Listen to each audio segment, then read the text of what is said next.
నేను ఫస్ట్ లో ఒక గేదె కొనుక్కున్నా సార్, బర్రెను కొనుక్కున్నా. ఊళ్ళో 10 ఇండ్లకు నేను ఒక్కొక్క లీటరు ఇట్లా పాలు పోసేదాన్ని. చిన్న 2 ఓటలు ఉన్నాయి, అక్కడ కూడా పోసిందని.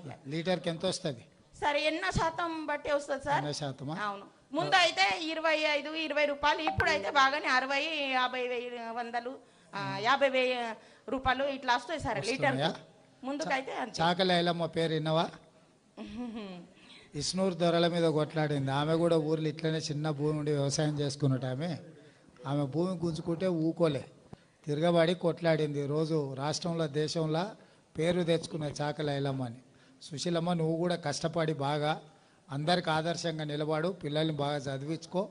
ఏం కావాలన్నా ఈ ప్రభుత్వం మహిళలకు అండగా నిలబడుతుంది. మీకోసమే, మీ మేలు కోసమే. మహిళల చేతుల నగదు ఉన్నప్పుడే పిల్లల చదువులకు కానీ ఇంటి ఖర్చులకు కానీ ఇంటి గౌరవం కాపాడేది మహిళనే.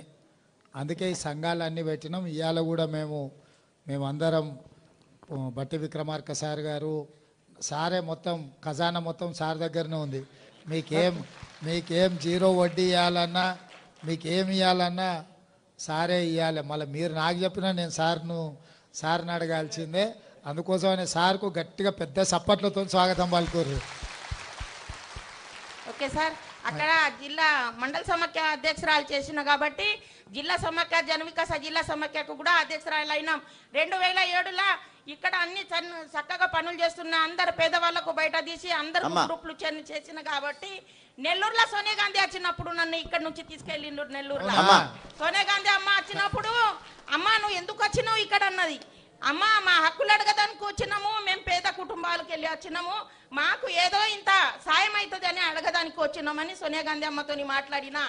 అయితే సోనియా గాంధీ అమ్మ ఒకటే మాట అంది, అమ్మ మీరు లక్షపతిలు కావాలా, మేము లక్షపతిలు. ఈ రోజు అయినా కానీ ఇప్పుడు అడుగుతున్నాం సార్, మా సీతక్కకు మేము కరోడపతి కావాలని.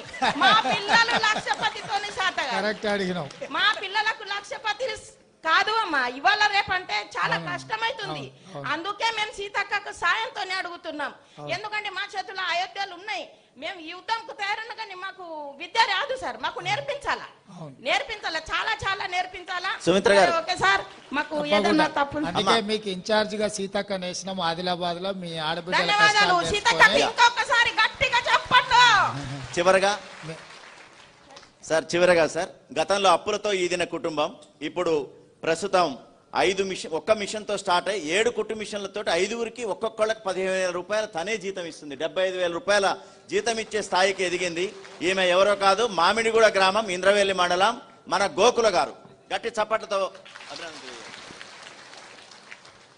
గౌరవనీయులైన ముఖ్యమంత్రి గారికి మరియు సీతక్క గారికి నాతోటి ఉన్న మహిళలందరికీ నా యొక్క హృదయపూర్వకంగా నమస్కారాలు.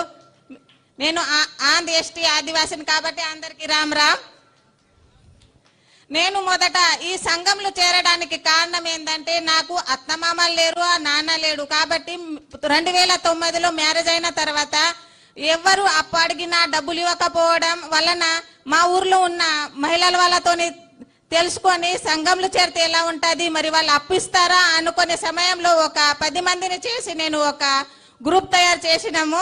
ఆ తర్వాత మొదట 50 రూపాయలతోనే పొదుపు స్టార్ట్ చేసిన తర్వాత 6 నెలలు అయిన తర్వాత మేము బ్యాంకు వెళ్ళి అప్పు అడగడం జరగడం వలన మొదట నాకు 10,000 మాత్రమే అప్పు ఇచ్చారు. ఆ తర్వాత 10,000తోనే నేను ఒక చిన్న కుట్టు మిషన్ వేసి పల్లెటూరులో బిజినెస్ స్టార్ట్ చేసినాను.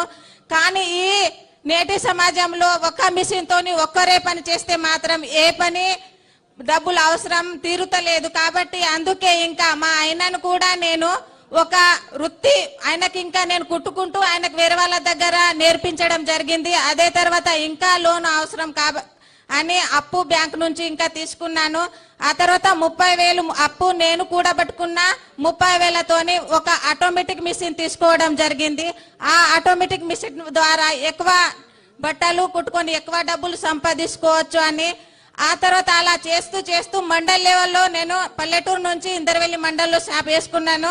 ఆ తర్వాత వేసిన తర్వాత నా దగ్గర ఉన్న డబ్బులు కొంత ఇంకా బ్యాంక్ లోన్ తీసుకొని దాదాపు ఇప్పుడు నా దగ్గర 5 మిషన్లు ఉన్నాయి. నాతో పాటు 5గురికి నేను 15,000 జీతం ఇస్తూ నా ఆదాయం వచ్చేసరికి 40,000 దాకా నెలకు మిగులుతుంది. నేను ఇలా 10 మందికి 13 ముగ్గురికే కాకుండా నా జిల్లా లెవెల్లో కానీ నా మండల్ లెవెల్లో కానీ ఇంకా 100 మందికి ఒక కంపెనీని ఏర్పాటు మీరు సహకరిస్తే కంపెనీని ఏర్పాటు చేసుకోవాలని అనుకుంటున్నా.